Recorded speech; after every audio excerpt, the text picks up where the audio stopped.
Welcome, strangers, to Talkumentary, a show where we watch documentaries and then get together and talk about them. Hello, everybody, and welcome to Talkumentary. My name is Jeff, and I will be your host today. I am here with my friends Katy. Sup? Bruce, and the juice is loose. Zeus, Brice. Yo, what's up? And our buddy Matt. Hello, everybody. Hi, Matt. And as always, we are joined by friend and producer DJ. What's up? This week, we watched a 90-minute documentary called Class Action Park. There's nothing in the world like Action Park. Baby, let me take you where the action is hot. Action Park. This was a 2020 film about a New Jersey amusement park that became infamous for the insanely dangerous attractions and poor safety record. This was a fun watch. Woohoo! Made me grateful for the parks I'd been to in the past, but also very scared. Yeah. And happy I survived. Agreed.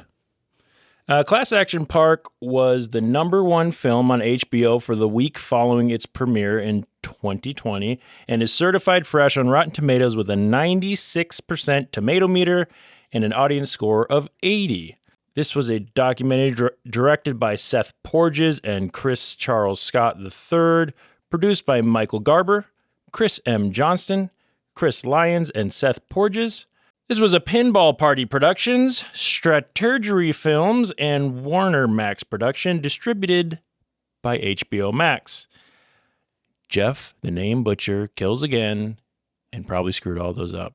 But, Katy, where can they find them if I screwed it up? All the names can be found in the show notes. Thank you, You're Katy. And you can try again next week. I'll try again. All right. Quick warning before we get any further into this episode. If you have not seen the documentary, this is your one and only spoiler alert. Go check it out before you listen to this. Come back and join us. Don't forget about us. We'll be here waiting when you get back. Brice, welcome to the show, my friend. Oh, great to be here. It is. Let's talk about why we chose Class Action Park this week. Brice played dealer, so tell us why you were interested in watching this and making all of us watch this. Well, I wanted to pick a documentary that was based around a true patriot, someone who loves this country and the freedom that it provides. And sure, maybe he loves this country so much that he gets a whole brewery from Germany and brings it to his amusement park. And he loves beer and polka. And trying to get people to drive motorized vehicles after drinking said beer. It's the natural next step. True. It's very Had American. you seen this, Brice, before? Before giving this to us to struggle through? I'll be honest, I never do my homework before giving it to someone else. Good answer. Good answer. How about you, Just Matt? have all the audio. I have never seen this. Still, you haven't seen it, and you're here. I'm going blind. Okay. No, I'm just kidding. I watched it twice. So Yeah. Any predictions before you watched it? Anything that you had expecting from the documentary before you turned it on, the good old HBO Max? yeah, I wasn't expecting a whole lot. The name kind of had some hints about what it was going to be. It class action. It kind of speaks for itself. You expect some sort of lawsuit, and the name kind of fits the story. Yeah, very much so. Katy, how about you? I was one of the people who watched it when it came out in 2020. I'm a big fan of docs. That's part of why I'm here, Jeff. Thank you for having me. You're welcome.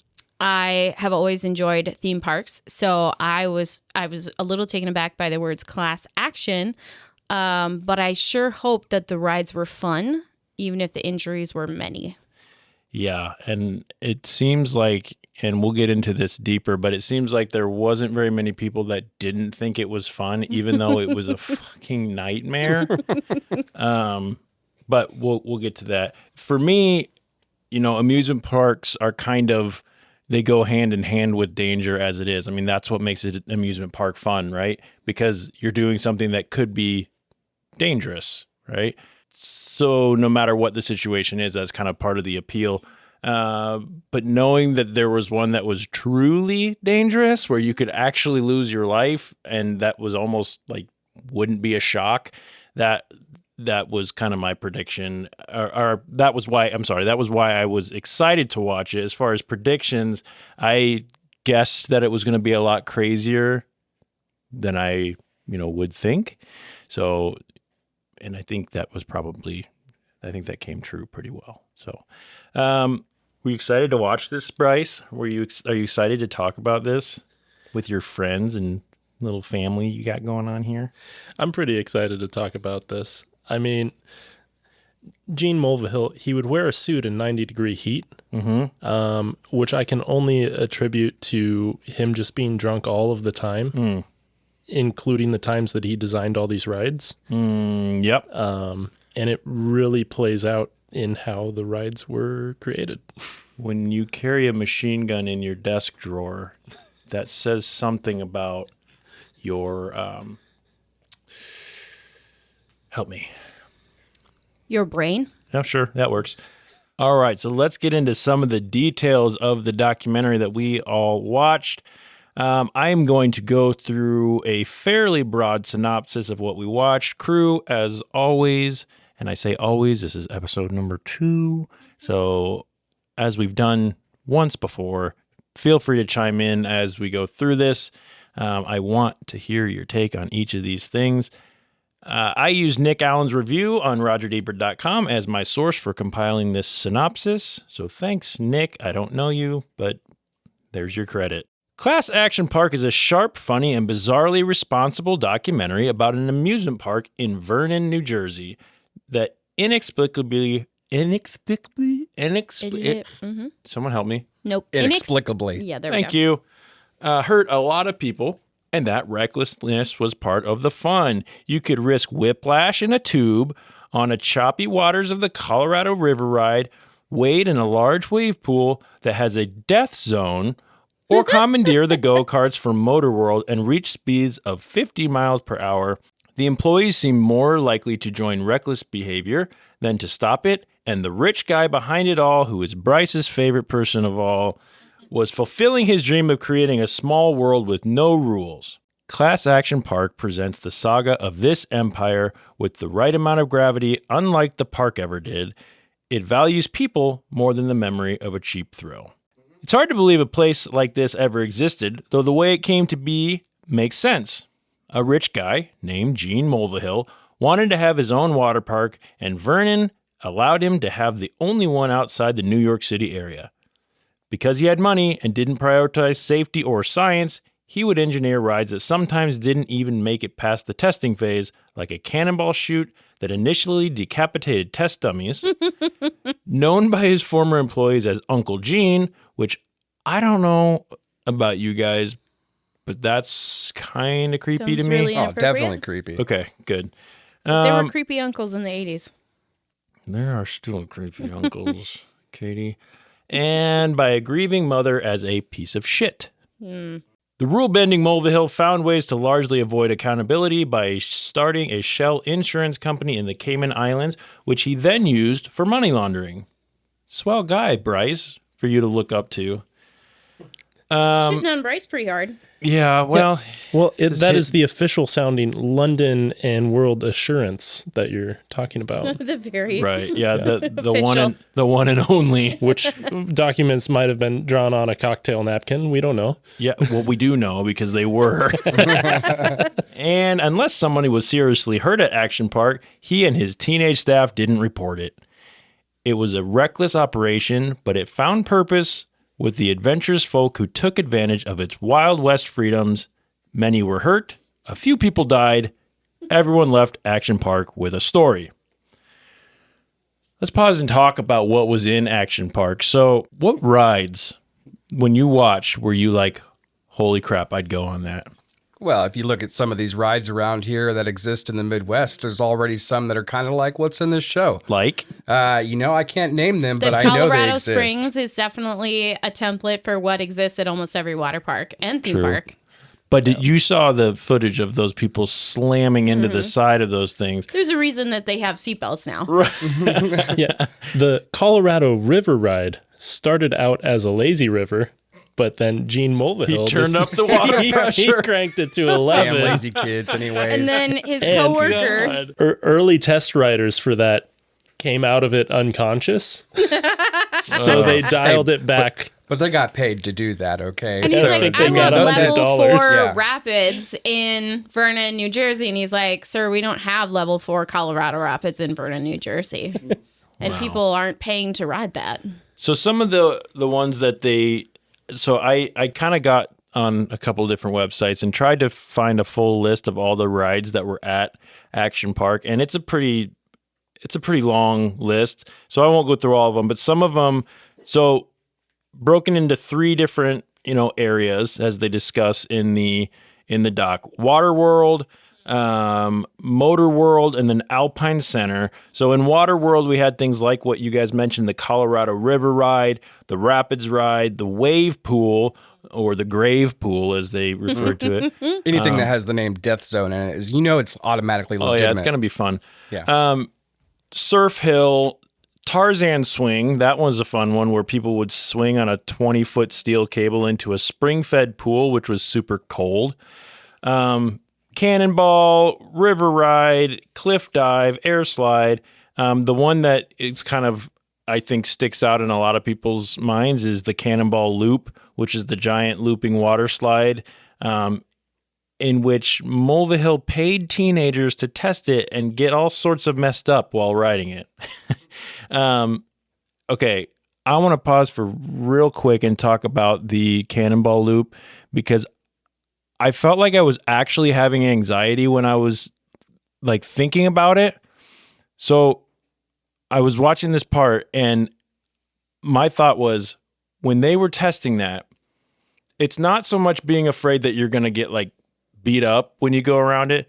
My fear would be if you got to the bottom and didn't make it around the loop and you're sitting at the bottom there in that dark ass tube, hoping that someone doesn't come flying behind you and you can't get up either side because going backwards is a huge And the steep... hatch wasn't there. The escape hatch wasn't on that No, end. it was on the top. Yeah. So they would have had to crawl out and up. I'm feeling like I'm starting to sweat just talking about it again, and this is the 3rd time I've written notes about it or something, and that I don't even consider myself claustrophobic or anything, but that actually freaks me out. That would trigger a case of claustrophobia. Not being able to see, surrounded by water. I mean, that's like a worst case scenario for some people. Well, this is also the ride that they threw test dummies through, and they came out dismantled. And they also said that you would experience 9 Gs on this one. Oh, yeah. Okay. In an F-14 9 Gs. or 9 Gs. in that ride. Yes. That's what so we just watched part of the new Top Gun movie. Yep. And they show in the heads up display 9.4 Gs that they were hitting in that what were they flying? The F-18s. And that's what they were hitting on this? Yeah. That's insanity. Yeah. Tom Cruise was about to take a nap. Imagine that on a water slide that's pitch dark. I 'cause love there's that you no guys light. were scared because the first time I saw it, my first thought was 8-year-old brain, oh my God, where has this ride been my whole life? I have always wanted to do the loop-de-loop. Yeah. This is the altar of water parks. Yeah. Did they do it? Was it successful? Because every water park I ever went to, I was looking for this. And they created it and did it work? I mean, it was dark, but I would have taken that $100 and tried it. Oh, for sure. At least they identified you had to either be a certain size, like you couldn't had be weight too limits. big to go up through Once there. they realized and you could be horribly injured. exactly. But I have to say, my favorite part of that whole thing was the teeth. Oh yeah. My gosh. Oh, yeah. So if you haven't, hopefully you've watched it by now, but they found out that as people were coming out, if they survived the loop, they would have scratches all over their body and they couldn't figure out why. So the escape hatch that was on the top, they would open up and there was a pad that you would land on as you would go around and then you'd flop on top and people were losing their teeth that would get jammed into that mat. And those teeth would subsequently cut people open. So on occasion, they would have to open the trap door just to pull the teeth out. The teeth that people have already lost. Like, we think today about all the safety regulations that we have and weight limits we have on rides, but these people lost teeth that they didn't even tell security about. Right. Like, Well, you I don't left know- here without my molar, my front incisor. It's in the ride. Well, you don't know you're going to lose teeth until after you send a dummy in, because dummies don't have teeth, so you got to find out one point, way or Matt. another. What happened to all the teenagers that left that day that they didn't know that there were teeth in that ride? My tooth is somewhere in Action Park right now. Who went home and said, Mom, I lost that tooth? We don't need to go to the dentist anymore. Yeah. All right, so that was the water, what do they call it? Water World? Yeah. Then they had Motor World, where their tagline could have been where everyone would go get drunk and drive really fast motor vehicles. They had their go-karts and the super go-karts. They had the Lolas and the super Lolas. What's a Lola? Does anyone know? No. DJ? What? Will you look up what a Lola is? Isn't that what Eric and Clapton calls Was- cocaine? Was that the roller cars that could go 60 miles per hour that they would Yep, take that's on the what Molly interstate? says. Molly we says have yes. we have Molly saying yes. That's what it is. Okay. Molly is most knowledgeable in these subjects. They had the bumper boats. We had the speed boats. Oh, can we talk about the speedboats and how please. amazing those speedboats would have been? Oh my God, where has that been my whole life? They're in these little speedboats that have absolutely no protection, but they are taking the fuck off in this tiny little pond. Oh my God. At least they're wearing life jackets, but they were going so fast in this tiny little pond, and it's not like the lame bumper boats that have the little rubber around the outside. They were flying across this pond. Well, they weren't even bumper boats. The ones that you're talking about, and they were saying, but people used them as bumper boats. Miami She's like, Vice they go quality. around oh my God, yes, Miami Vice. That is what they look like. And she's like, oh, they go around 3 times, and then they're supposed to stop. And one kid stopped on top of another boat and thought he'd been decapitated because the motor's right underneath. And then he got up and walked away like it was nothing. Like, oh, I guess I'm done. Which is the Thanks, story alcohol. of Action Park, is Right. walking away with scrapes and bruises. Yeah, the guy in the boat on top of the other guy is sitting there with the throttle fully going with the throttle, and Just like he the might be lifeguard decapitated. hits the boat with a stick so Yeah. he would stop, and then he just gets up, jumps on the monorail, and disappears. Yeah. And the kid underneath is bleeding. Like, Those animations were pretty cool, by the They way. were phenomenal. Oh, yeah. Yeah. I'd love to know who that animator was. I could tell you. It's written here, but In the show notes. yeah, there you go. My favorite part about the speedboats, though, was I believe they put it this way: the water was oily, gassy, right. and snake infested. Full of snakes. And Right. they said if you had been working out at whatever that park was called, because it was separate from the water park, they said you were being punished. Because That of the sounds snakes. like every lake in Nebraska. So, we didn't have to go far to experience She said that. it was full of dead fish too. Ugh. probably because of all the gas and oil. I think you're onto true. something. Brice. Man, Dr. Brice. Bricey. PhD. They also had the Indian canoe, which seems a little bit problematic. The Not so kayak PC. ride, the human maze, battle action tanks. Matt? Sounds like a great time. Well, who doesn't want to play with a tank? Because Right. I'm sitting there watching this show, thinking, "How do I get one myself?" Right, we Because were born too shooting, late. shooting tennis balls at each other. I mean, that just sounds like a fun dream. So, can we talk about the kid who lit the tennis balls on fire? Well, that's another fun thing in all of itself. I mean, Okay. maybe back when I was their age, I would have done something like that. So here's the thing. I don't know, and maybe the feeling was a little bit different in a place like Action Park, which I think it clearly was. But to think that you have the ability to, I could just go soak those in gasoline, light them in fire, and shoot them at people. American like- ingenuity. Yeah, that's They true, didn't even I have guess. the internet. That's right. Right. I mean, that's just, anyway. All right. So that was Motor World. Then Alpine Center, which had my personal favorite, the Alpine slides. Those are fun. So I have Yeah. a memory, and I don't know how accurate it is, but I have a memory of being on an Alpine slide at some point in time. And Utah, Is South that Dakota, something you Colorado. remember, I don't DJ? know. I've been on one too, but I don't remember They still when. exist. If you guys, They're out west. listeners, if you don't know this, DJ and I grew up together since we were little kids. So if I went on it, chances are DJ probably did too. But I can't remember where that was. They got one in Winter Park in Colorado. Okay. Yeah, I don't know. And that one's Anyway, that one's Alpine massive. Slides at Action Park was a 2,700 foot long slide made out of concrete, fiberglass, and my personal favorite, asbestos, in which you ride an often broken sled down, almost always resulting in injuries, and even resulted in one of the park's tragic deaths, that of George Larson Jr., which we get into a little bit later in this documentary. Alpine Center also had grass skiing, the slingshot, the space shot, trampolines with bungees, this thing where you could kind of make it feel like you were skydiving, a whole bunch of other rides. Again, the list was too long, and a lot of rides got built but never opened because those were too dangerous, which raises the question, if it's too dangerous for Action Park, there must have really been something wrong with it. Are you referring to the zero gravity slide or the man in the That ball in the ride ball? looked amazing. I'm sorry. Nope. The PVC piping, I mean, I know that they weren't engineers, and that is a major problem here. Oh, yeah. But the execution, while problematic, looked like a good time. So that ball had wheels all the way around it. Either way, he was going to be okay. But, I mean... This whole park was something that, like... A fever dream? Like a group of neighborhood kids would get together and build. With shit out of their dad's garage.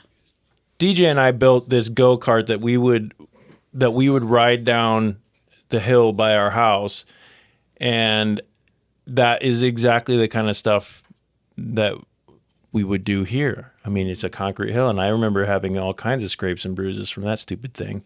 And then I remember you and your friend Kyle stealing the stupid thing and going and destroying it. So thanks for that. You're welcome. Yes. What are You got friends, it. What are friends No for? latent anger there. That's right. Class Action Park is told... Okay, wait. Before we go on, of all those, Katie, we'll start with you. Okey-doke. What would be the first one that you go on? Oh, no. Tie between Speedboat and the closed loop, whatever it was. Okay, the Yeah. Cannonball Loop. The Cannonball Loop. Hell yeah, man. Okay. Zeus, Bruce, and the Brice is loose. That's right. Oh, well, I would hit the Tarzan swing. Yes. Because I like heckling, and it Ooh, seems that was like a good part of that. Yeah. seems like that would be a big part. Because if you wiped out, there would was be no mercy. helping you. Yeah. For me, it's definitely going to be the tanks because I mean, where else do you get to ride around in mini tanks and shoot shit at each other? You know. True. DJ, do you have preferences on this? Is there one that you're aching to go on? No, I kind of stayed away from parks like this or any amusement parks. I Because didn't you really- like your limbs? Yeah, maybe. But I didn't really go to many, so That's true. You didn't. it kind of made me nervous anyway, even just like roller coasters, until I realized they were fun. And Jeff? Now I'm like, I don't want my kids to go on any of this stuff. Concussions. Okay. Well, I think Uncle that's- Jeff is I- taking your kids. Yeah. To don't call me Uncle Jeff. No, I'm just kidding. You can call me that. I think. Definitely not the Cannonball Loop. Scaredy cat. Because yes. Coward. I think Excuse me. I think I'm going on that surf hill. That does look fun. Yeah, I think that was the one where it was the big long. with rollers. Oh no, No, they had it up here a second ago. Yeah, It was the little, one that like, bounced a couple times. Yes, Yeah, the one yeah. that launched people, It's and like the a kid surf. and the kid Yeah. overlaunched the landing Oh, and yeah. landed on like Yes. his neck. That's the one I would They go carried on. him out in a stretcher.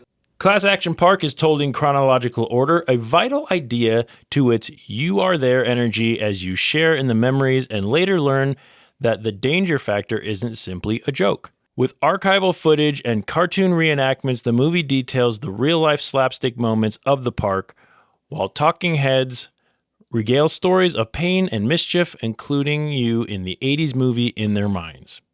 You return to being a teenager with them in their experiences. Everyone loved the idea of these dangerous rides in a communal comedy is pain way. Comedian Chris Gethard describes it as, quote, "We would try to die for fun." And Allison Becker speaks of the Jersey-esque bravado that seemed to motivate a lot of Action Park's customers with, quote, "You fucking pussy, just do it." Sorry, Mom, if you're listening. "You fucking pussy, just do it." Okay, that's probably better. I've got to say one thing about something I didn't really like about this documentary, though, if we're just talking about the documentary. About halfway through, I started to feel like it was becoming a broken record. There was a lot of repetition with, it was dangerous. It was run by kids. There was no rules. People were getting hurt. Everyone was doing whatever the hell they wanted. And then they'd say that same thing again. And then they said it in another way. And then they said it in another way. And everything was so dangerous. We knew it was unsafe. We were there anyway. So I did, by the end, kind of go, okay, we get it. Anyway, that's just one sort of thing that I didn't like about it. So you all can hate me if you want. We already did. Oh, thanks. Yep. Yeah, thanks, DJ. You guys are just so I kind of think that was the point of it, though, is that it was open for so many years, and everyone would go out looking for those battle scars because people wanted to get hurt, but not killed. Yeah. They wanted those battle scars. So, yeah, all these dangerous rides with no That sounds like what you regulations. do when there's alcohol involved. So And there was lots of alcohol involved at Action Park. You watch this documentary and you look at how long these lines were and how full the parking lot was. Yeah. It wasn't stopping people from going. there's parks today where people get injured and the lines are miles long, and it may not happen as often like as that, this, though. but it happens. Sure. All right. The last shot of this tale about being kids running wild in the 80s and 90s is that of a cemetery. One family, the Larsons, lost a son or brother to an accident on the dangerous Alpine slide. And the park tried to blame it on the jagged rocks nearby instead of the shabby course and a broken cart, which to me was insane. The film's focus on the Larsons' tragedy, among other instances of death that happened at the park because of Mulvihill's negligence, represents a great feat for Class Action Park. While it tells of this outrageous and inherently problematic enterprise, it does so with an unmistakable perspective of maturity. Nostalgia is a rush of its own, but Class Action Park exemplifies how it's fleeting, selective, and only the people who survive those wild rides get the chance to enjoy them in hindsight. My major question is, how did this park stay open for as long as it did? Money in the pockets. I think it's probably very true. It was open from 1978 to 1996. That's 17 years of, can I say the word anarchy in an amusement park? There were no rules. That's the definition. And then it opened again in 2014 to 2016 for another 2 years. I think that was under Mulvihill's son, if I remember right in the doc. Brice, is that right? That sounds right. Yeah. So they showed several newspaper articles in this doc and a couple different news reports. And I don't get how the place wasn't shut down immediately. I get that the guy was clever when it came to legal litigation and things like that, and he had a ton of money. And you would think, okay, Matt, you have some experience in the food industry, correct? Yes. When they talked about food and the things that they would do to keep the bread Moist.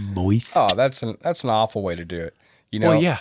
It's got to, you would think the health department alone would have shut this place down. I mean, am I missing something? With when you have a bunch of teenagers working around food and somebody who really just doesn't care, that's kind of a product of what happens, in the food service industry.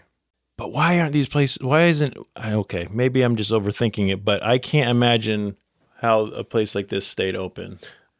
Are you talking about how their hot dog buns would be dry, so they would boil some water and put a colander over it, and then moisten up the hot dog buns? Yeah, that's exactly right. That's what I mean. I thought that was clever. I mean, I might try that, but they didn't say anything about mold. They just said it was like dry. That's not a bad stale. idea. Yeah. Yeah, but if you do that more than once, you're really introducing a lot of bacteria there are a lot into more the food, and that's another topic for another day. But they had 14-year-olds running the rides in a state that you had to be 16 at least to operate rides. yeah, People in charge were under 18 for the most part. And having sex in sheds and then going to work drunk. That's the sex shack. sex That and was sheds, yes. What did they call that shack? They had a name for it. Yeah, I don't remember. Gross. It was gross. Sounds like a small town Whatever party they house. called it, it was gross. Smelled like shoes and backpacks and weed. Backpacks. What does backpacks smell like? And balls. Smelled like balls, they said. yeah. Balls. Ugh. All right, so I counted in the documentary, and I kind of went back. I counted 4 deaths attributed to Action Park that were mentioned in the documentary. However, according to Wikipedia, the all-knowing Wikipedia that can't be wrong ever because it's, They hire people now to edit it, so it's safe. well, safe-ish. There are actually 6 deaths attributed to Action Park. The first one in 1980 was George Larson Jr. The documentary focuses on that one specifically and talks to family members and things like that. He died on the Alpine Slide in 1980 when his cart jumped the tracks and he hit his head on a rock. The second one was George Lopez, a 15-year-old boy who drowned in the wave pool in 1982. Oh, and can we take a second and talk about how disgusting the wave pool sounded? I mean, wave pools in general are a cesspool and very common for drownings. And then we should also touch on drowning is not what you think it looks like. It looks like someone's just standing still in a pool. And they said that if someone had been in a lifeguard chair for more than 5 minutes, they'd probably already jumped in several times to save someone because the wave pool is so dangerous, and it still is. Yeah. And I noticed in the video, a lot of people were jumping off the sides and diving into the sides of this very into the deep end of this wave pool. And the you go to waves any wave move. pools nowadays, and you can't do that. No, because the wave will move. It could be 10 feet, and then it's going to move, and it's going to be 2 feet. Yep. It'll break your neck. It was so murky due to hill runoff from a nearby hill, human waste, No. Code Brown. and gore from open wounds. Code Brown. It was so murky that lifeguards would periodically have to make people get out of the pool so they could check for bodies, which was pretty crazy. Probably how that health check started every hour, 10 minutes out of the pool. Probably. The next death that was listed was of a 27-year-old man whose name was not mentioned, whose kayak capsized while he was on the kayak ride and he was electrocuted by an improperly grounded underwater electric fan. This was also in 1982. Another unnamed man suffered from a fatal heart attack, believed to have been triggered by the shock of cold water in the pool beneath the Tarzan swing. Yep. That was in 1984. It's a good year. It's the year I was born. Also in the year of my birth, 20-year-old Donald DePass was the second person to drown in the wave pool. And in 1987, yet another victim, 18-year-old Gregory Grandchamps, was drowned in the wave pool. And as Chris Gethard said it, close the fucking wave pool. That totals 6 deaths and an untold thousands of injuries, most of which are not documented or reported. Question for everyone in the room. Would you have gone to Action Park? Most definitely. Absolutely. Matt I says would. most definitely. Katie? Absolutely, I do. Yes, I give in to peer pressure really easily, so I probably would have died. at Action Park. You strike me as the first in line at Action Yeah, Park, yeah. to be Yeah. honest. Deej.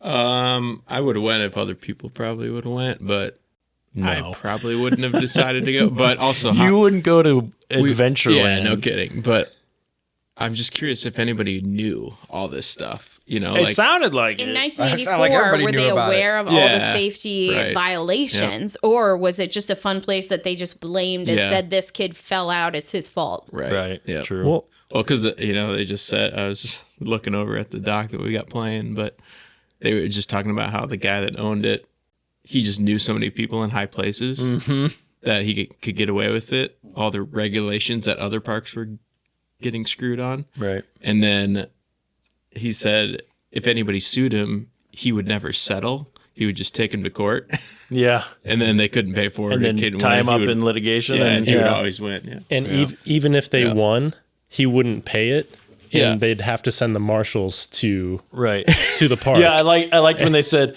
they'd come up to the shack and say, "Yep, we're here again. Here, here to pick up money. Okay, here you It's go." a check. Yeah.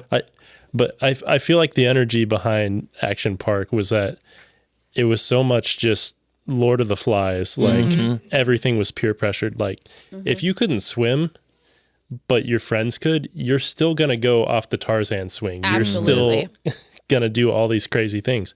And all they're going to do as a measurement is write CFS on your wristband. Can't fucking swim. Yeah, I can't fucking swear. And that's it. That's best of luck to you. That is hilarious. I feel like I need to add something here.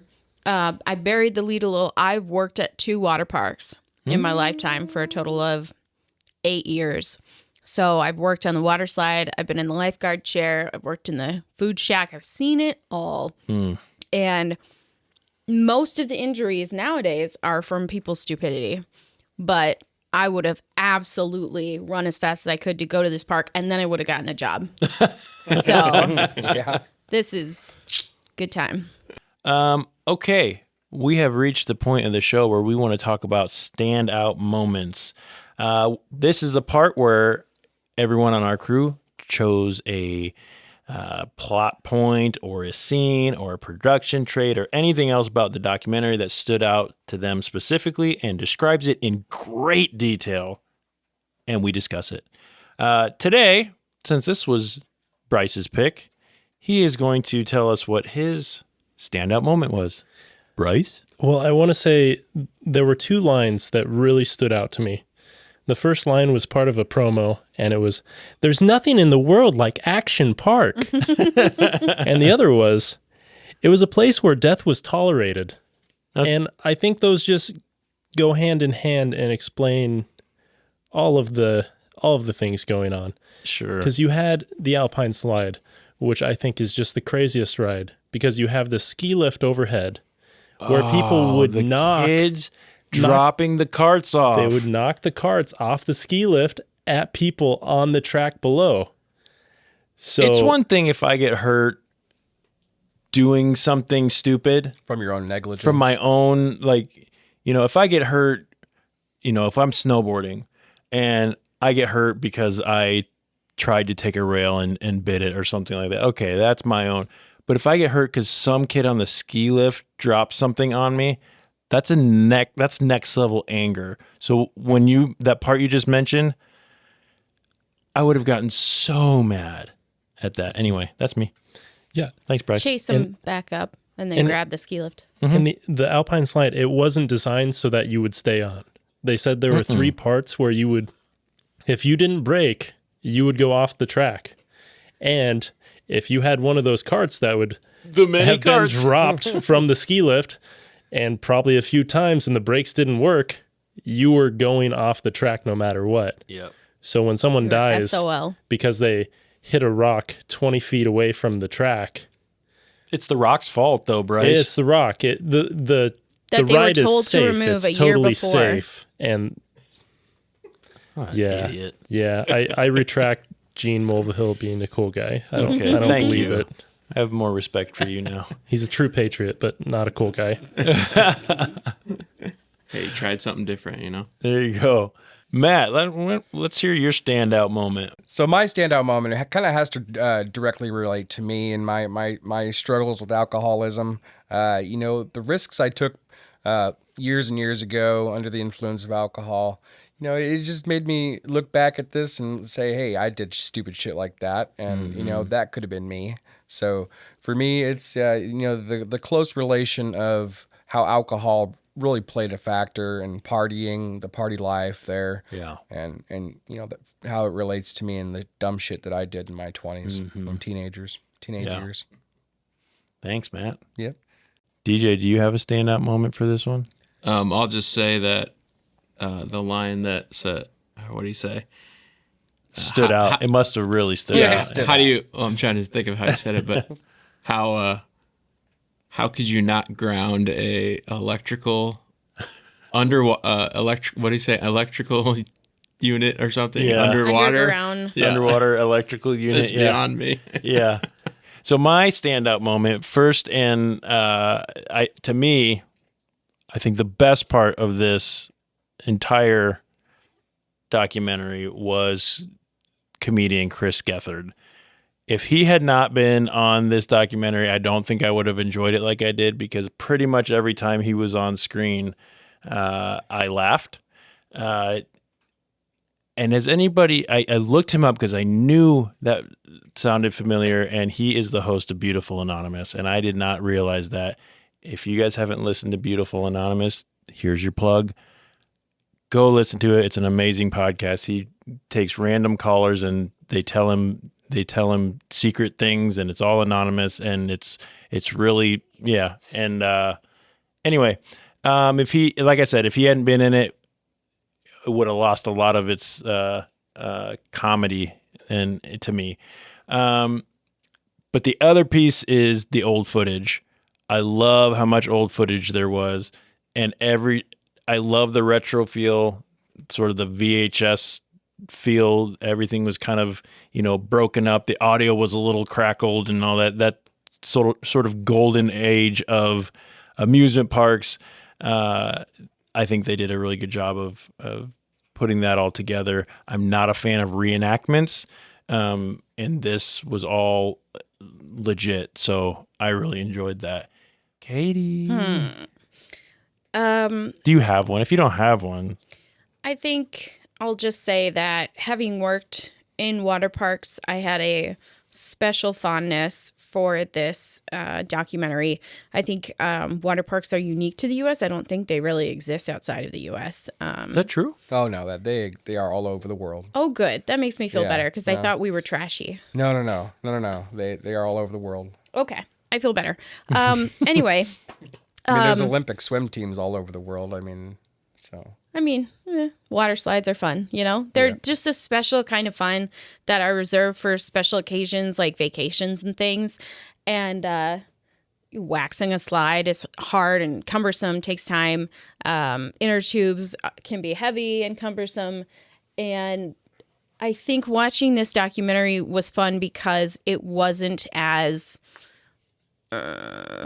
safety conscious. And I think there's a thrill factor that doesn't exist anymore. And that's important for safety. People don't die anymore, or as often, at least, or get hurt as often. But I think also that thrill factor is missing. And I really enjoyed that in this documentary, was the fun that everybody had. And everybody knew they were going and they might get injured. And that was a little bit of the adrenaline rush. So the adrenaline junkies were going here to find out whether or not they come home in one piece. And I enjoy that. So. Yeah.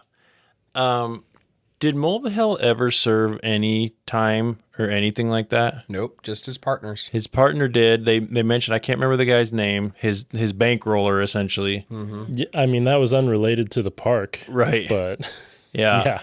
He served about 10 years. Okay. Yeah, he sure did. And then they never mentioned how Mulvihill died. And I looked that up, and it isn't public record anywhere. He died in 2012 at 78 years old at home, but his cause of death is not known to the public. So there's that. How did we feel after watching that? Let's talk about our feelings. We can hold hands. I'll go first. Yeah. So, being a product of the 80s and the 90s growing up, I could see how these kids would go there and just want to go have a time in their life and experience things that they won't get to experience when they're adults. So, you look at what they went through and what they experienced, and you can really connect with that in a sense that things that are extraordinarily risky, they do have a fun factor, and, that exists today. And, I like to thrill seek as often as I can, storm chasing, one of my passions. Yeah, you never know what the heck's going to happen. Mm-hmm. So that's, I was excited about that. Brice. I thought, here's Gene Mulvihill, a very rich man with very good connections. Every time you start talking, I feel like it's going to be a joke. So keep going. And he walks into a bar. And Just then he opens a water already. park. No, so you have Gene Mulvihill, a very rich man. And how did he get rich? And how did he get all these connections? By not following regulations and rules. So he lost that. And what does he do? He opens a theme park. Yeah. He buys up 2 ski resorts, and it does the same thing. There's no rules, no regulations, no real insurance. Yeah, no real insurance, yeah. And nobody cares. Everyone is down for this park, except for the families The people who died there. And I think that says a lot about everyone who went there and didn't care.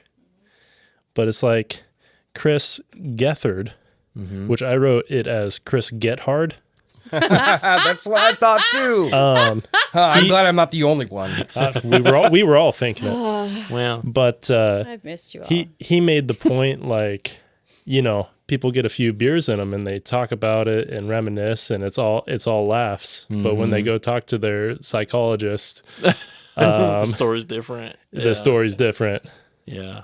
Besides the fact that I feel like the doc started to get a little repetitive, I feel like I would have probably enjoyed this doc a lot better if I had been there. I kind of feel like this was a documentary made by those for those who were a part of it. I think back to things like, in Omaha, DJ, The Cog Factory, when Kyle Beneke came out with that documentary. Having been there makes it a lot more interesting than if you show that to someone who was never a part of that. Similar to this, if you're looking at this footage and going, that might be me in there, or you see yourself in there, that's going to be a heck of a lot more fun to watch, in my opinion. Did any of you get to go to Peony Park? Oh, yeah. Yeah, okay. Mm-hmm. I have a picture of me on the carousel, but the carousel had a little motorcycle on it, and I was riding on the little motorcycle. For the listeners that don't know, Peony Park's an old water park in Omaha that no longer exists. Yeah, there's a Hy-Vee there now. There is a Hy-Vee, yep. 78th and Cass. Yep, and a skate park. Yep. Any unanswered questions? Anything that you wish you would have seen in this? And anything that you feel like they didn't cover very well? Katie?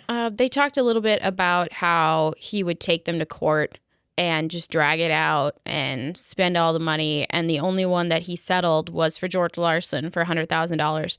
And I feel like as much as this is, like you said, reminiscing for those by those, they really didn't talk about how that affected the families. Going to court is incredibly stressful and traumatic, and they had to not only go on trial, but they had to testify. I'm sure he was called there. Gene Mulvihill was called to trial. These things will be dragged out for months, not weeks, and waiting for any kind of judgment on these cases. And even if he was charged guilty, he was never going to pay people. I think they kind of glossed over that, and I would have liked to see more about those cases and the families that suffered, because as great as it was to see this wonderful water park and all these people that had a good time, we really didn't see the consequences of his actions as much. Right. And I think that was my question. Like, even though, like, we don't know, like, he never saw any jail time. He barely ever got a slap on the wrist, maybe some fines. You know, this guy was a known fraudster, like a fake insurance company but it's okay. Brice, you mentioned about, or I think it was Brice mentioned all his connections and things that helped him get away with this stuff. The power of money is just kind of astonishing. I just want to make, just a quick observation. How he gained the property for the park. He was such a terrible tenant that New Jersey was just I forgot about that. New Jersey was just like, hey, give us 800 something grand and you just yours. keep it. Yeah. We don't want to deal with you anymore. You've been a pain in the ass. The epitome of a pain in the ass. Yeah, they tenant. made him buy his own ambulance because they were using it so frequently. Two of them. Yeah. The town of Vernon had 2 ambulances and they were at Action Park all day.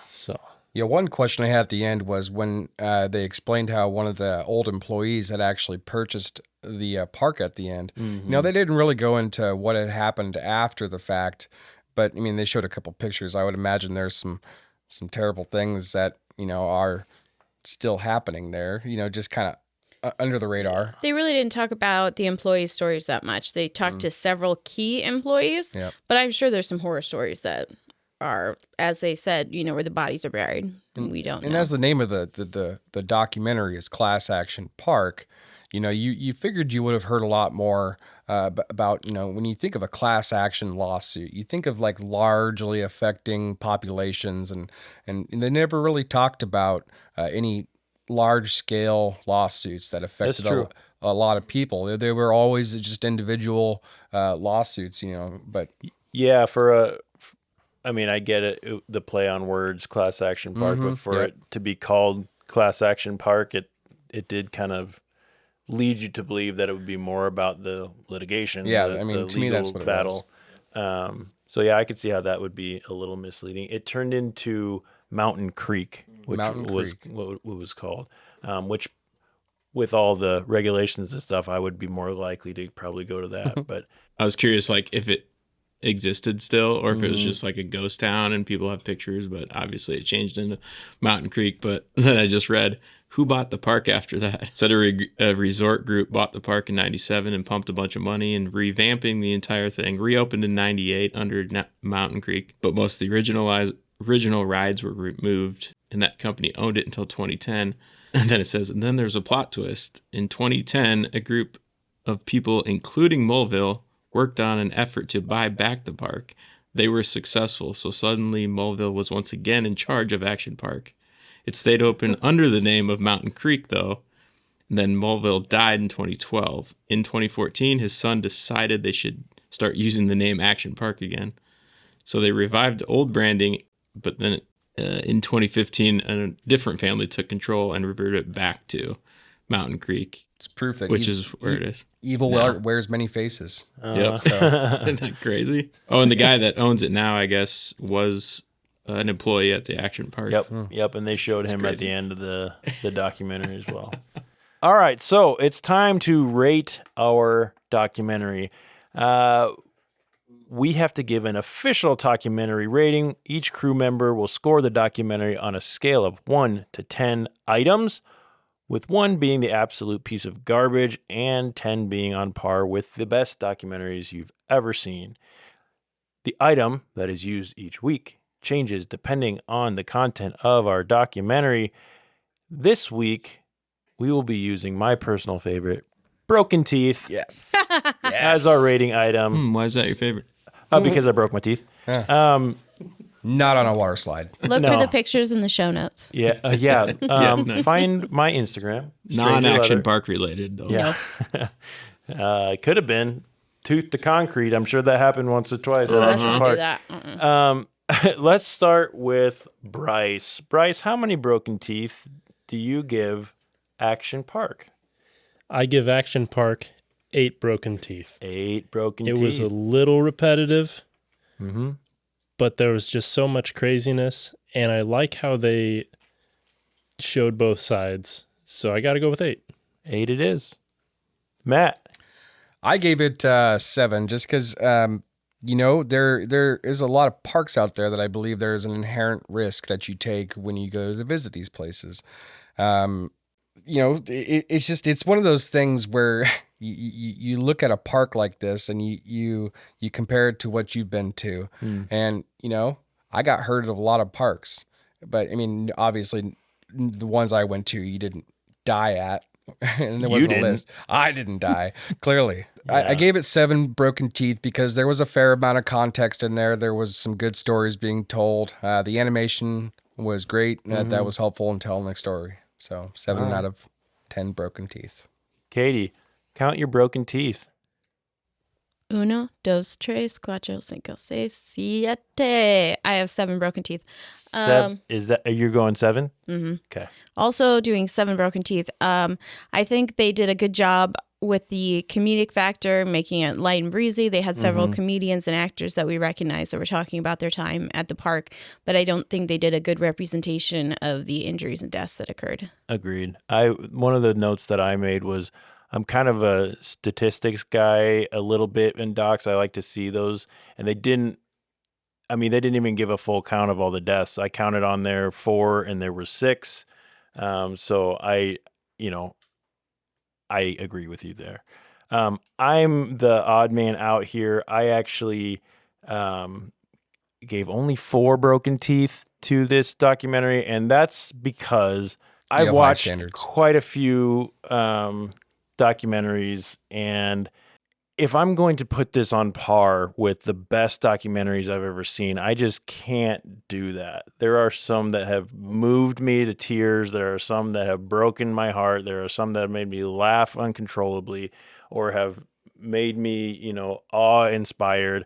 And this didn't really do that. It made me laugh a bit. It was insane. I liked it, but I can't put it up much higher, even into the halfway point. So, with that, after averaging everyone's scores, the official documentary rating for Class Action Park is 6.5 broken teeth. Thank you so much for hanging out with the documentary crew today. This was a really fun documentary. Thank you, crew in-house. Thanks, DJ. Thanks, Jeff. Let's talk a little bit about what we're going to do next week. Next week, crew member Matt is going to come back, and we are going to watch a 105-minute inspirational true story called Good Night, Oppie. I'm really excited for this one. This is going to be big. This is going to be big. That is a story of opportunity, a rover sent to Mars for a 90-day journey and ended up surviving for 15 years and sort of becoming a part of the space exploration family.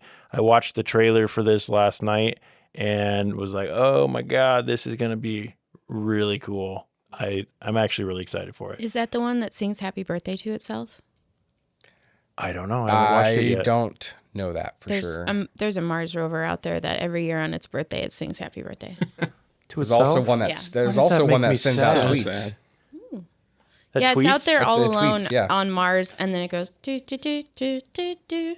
Aww. Yep. Matt. Yes. Good Night, Oppie. Why'd you choose that one? Well, my love of space and space exploration and what that means for the human race is something that should be shared and learned by all, because that is the future. And, we all connect with that in one way or another in many generations. And there have been several landers and rovers and orbiters, and the tale of Mars is just beginning to be known to us. And as we learn more about it and our plans to go there, it's just an interesting fact. So we're gonna sit down and watch it and get back next week. Anyone seen it before? No? We excited for that one? I'm excited for it. It's a little bit more heartwarming than what we've watched yet. I'm kind of into this one. So everyone who's listening, please go out and check out Good Night, Oppie before next week's episode. It can be streamed on Prime Video. Next week, Matt is going to return with Brice, and we will be joined again by our friend Molly to continue our expedition into the unknown, one documentary at a time. On behalf of DJ, Katie, Matt, Brice, and the entire Talkumentary family, I'm your host, Jeff Kolaski, and I want to thank you all for listening. I hope you keep your minds open and be kind to each other. Bye. Bye. Be a good human. Later, Blair. It's roly-poly-oly. He's small and short and round. In this land of curves and twirls, he's the swellest kid around. It's Roly. It's Roly. It's roly-poly-oly. He's the swellest kid. He's the swellest kid. He's the swellest kid around. Keep that. That was excellent. Keep that in. Done. Oh, shit. Okay.